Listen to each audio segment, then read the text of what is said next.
So it's that time of year again where it's starting to warm up, and I wanted to talk about why it's so important to make sure your rats and mice and other rodents aren't overheating and what you can do to prevent this, because unlike us, they can't just go and get an ice cream or sit in a cold bath.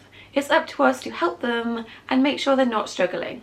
So this video is mostly for those of us that live in countries where aircon is not really the norm. Here in the UK, our houses are built to insulate, and oftentimes if it's about 30 degrees Celsius outside, sometimes it can get to about 35 degrees Celsius inside, so it does get quite unbearable.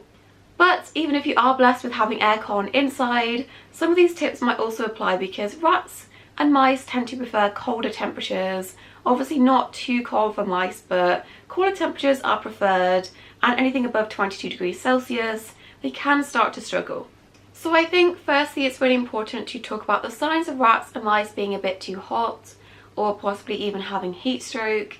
Now rats and mice naturally, when it is quite warm, may choose to lie out in the open. Rats especially will be pancaked out and spread out their body heat. That is relatively normal, but it's important to recognise the signs of heat stroke, things like being a lot more lethargic, not really responding, not really moving. They might be a lot more floppy when you pick them up. They probably will be breathing a lot quicker, and they'll also have quite warm extremities, so things like their tails and their ears might be quite pink and hot, and they might even have convulsions. If you're seeing any of these signs, it is really important to help them cool down. Just make sure you're doing this slowly though, so it's not a shock. Things like wetting them with a cool cloth, and of course encouraging them to drink water, but if they're not really responding, then you have to get them to an emergency vet straight away. But in terms of avoiding all of that and keeping them cool in general, here are some tips, starting with how to manage the room they're in. My first tip is to make the room they're in dark, so either using shutters or blackout blinds or thick curtains. Close these and make the room dark before the sun rises to stop it coming in. You also want to make sure you have good airflow in the room, and I've seen multiple different opinions on this. Some people will advise to keep all of the windows shut to keep the heat out to begin with, but I've tried various different things. I've tried having the windows open and keeping it dark, and also having the windows shut. And honestly, the day that we had the windows shut when it was hot, it was very, very unbearable in here. So I tend to recommend and just have mine open. You can try various different ways, but I find having a good airflow, having that window open, and then keeping this door open, and obviously keeping the cat away, but having a good airflow in the room, I find is really important. You can also have a fan running in the room to help you keep the air circulating. Just make sure it's not pointing directly at their cages or enclosures.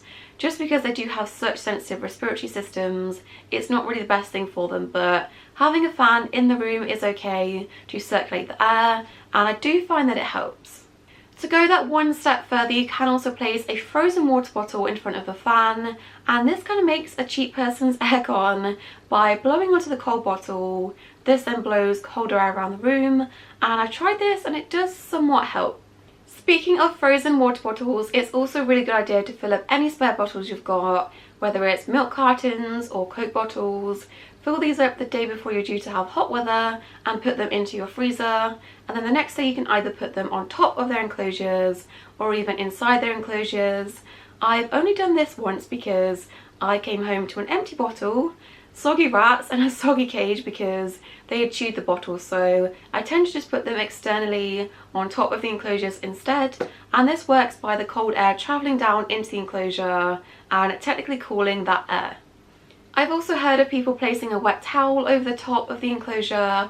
Obviously don't do this with an enclosure like this because that is the only ventilation, and that is super important, but with a rat cage that has other ventilation, some people place the wet towel, and in theory it's supposed to take all of the warm air and evaporate it. Just beware if you do this, they are going to chew that towel and they are going to make massive holes in it, so maybe use a towel that you don't really care for because it is going to get chewed. And the last suggestion is, if you don't already have aircon built into your house and you can afford it, possibly look into getting a portable aircon unit just for the room that your pets are in. It can be quite pricey, anywhere from a couple of hundred to a couple of £1,000 depending on which one you go for, but it's something that I'm really considering. I think I might look in the off-peak season for like Boxing Day sales or Black Friday because it might be a bit cheaper, but I'm really considering it. I just feel like I can't enjoy or go anywhere when it's warmer because I'm constantly worried about the animals. I'm also thinking of getting another pet that absolutely cannot go above a certain temperature, otherwise it will die, so it is something that I'm looking into, but it is quite pricey. So in terms of tips for cooling them down inside of the enclosure, you can either place in tiles or plates to give them a cooler surface to lie on if they want to.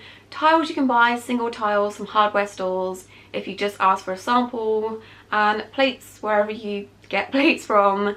And to extra cool this down, you can place these in the freezer the day before and then place them into their enclosure to make it extra cold. You can also place in more plastic or ceramic hides. These tend to be a lot cooler than things like hammocks, so you can switch those out for those, and they will probably gravitate towards lying in these if they get very, very hot.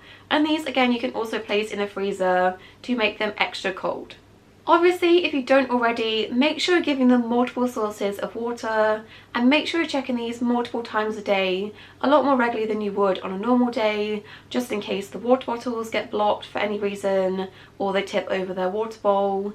And obviously if you just give your rats and mice usually just water bottles, give them a bowl of water too, because it's a lot easier for them to drink and get hydrated a lot quicker by drinking from a bowl than it is from a bottle.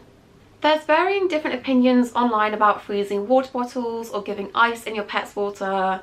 I would just recommend giving them cold, fresh water, because if you're freezing their water bottle, in the start that's going to be mostly ice and not much water is going to come out, so just giving them fresh cold water is enough.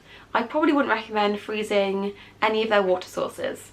Another thing you can do is give your rats a bigger source of water inside their enclosure, either in a plastic tub or a glass Pyrex dish, and encourage them to go pea fishing, either using frozen peas or sweet corn or fruit, and just encourage them to get out of bed, away from the heat, and cool down in the water. I don't tend to recommend this as much with mice, just because of their size. They shouldn't really get wet, but sometimes when it is like 30 degrees outside and they are really, really struggling, sometimes I'll give them literally the tiniest bit of water in a bowl, just enough to touch their feet, and then put frozen vegetables in that. But I don't recommend pea fishing usually for animals as small as mice. Off the back of that, you can just give them frozen veg as it is, either out of the packet, or you could freeze these into ice cubes and give them to your rats and mice. Anything food related to help them cool down, most rats and mice are gonna love. On the topic of food, one thing that I do is I give them frozen liquid cat treats, Licky Licks, and people have got mad at me for doing this in the past because they're not the healthiest, they don't have the best ingredients, but to me personally, my rats and mice having one unhealthy thing one day a year when it's really hot to possibly help them avoid getting heat stroke, to me it's kind of worth it. But if you can find a healthier alternative, then by all means use that. But they really enjoy these, it really helps to cool them down and actually encourage them to have something that's cold. I find that really helpful, so I'll do that on a very, very hot day, give them kind of like a rat or mouse ice lolly if you will, and they seem to really enjoy it. Another tip when it comes to their enclosure is, if you're able to, say for example if you have your mice in a plastic bottom bird cage, or you have a smaller spare cage for your rats, and the room they're in is unbearably hot, even after trying everything that I've just mentioned, sometimes it is in their best interest on hot days to move them into a cooler room. I had to do this in our previous house because turns out the pet room was the hottest room in the house, something to do with north or south facing bedrooms, but heat also rises upstairs a lot, and I had to move them downstairs during the day. Bit annoying, bit of a faff, but sometimes you have to do this if it is the hottest room in the house, and nothing is really helping. One last thing that I will do, mostly with the rats if they're not really helping themselves, is give them a really gentle spray with my reptile sprayer. Some of them don't mind this, they quite enjoy it, others not so much, so I don't do it to those ones, but otherwise you can also just use a wet cloth and wipe this over their fur. I would mostly focus on their extremities, so things like their tail is where they're going to lose the most body heat. I will sometimes just come along with a glass of water and dip the tails in the water whilst they're sleeping, They don't really notice, but that can really help to cool them down and decrease their body temperature. They probably also won't want to be bothered or do very much during this time. I know that I certainly don't when the weather's warm, so I don't tend to encourage mine to run around as much, just because that can overexert them, and when it's hot you don't really want that. So just keep that in mind if they do seem a bit off or they're acting differently. I act differently when I'm hot and bothered too, so just also look out for things like that as well. But those are my tips for helping rats and mice stay cool during the summer. If you have any more helpful tips that I've not mentioned, please leave those down in the comments. But just keep an eye on your rodents during the warmer months, especially those that are elderly or overweight. They can struggle a lot more and go downhill a lot quicker. But I hope this has been helpful. Stay cool out there, and I'll see you in my next video. Bye!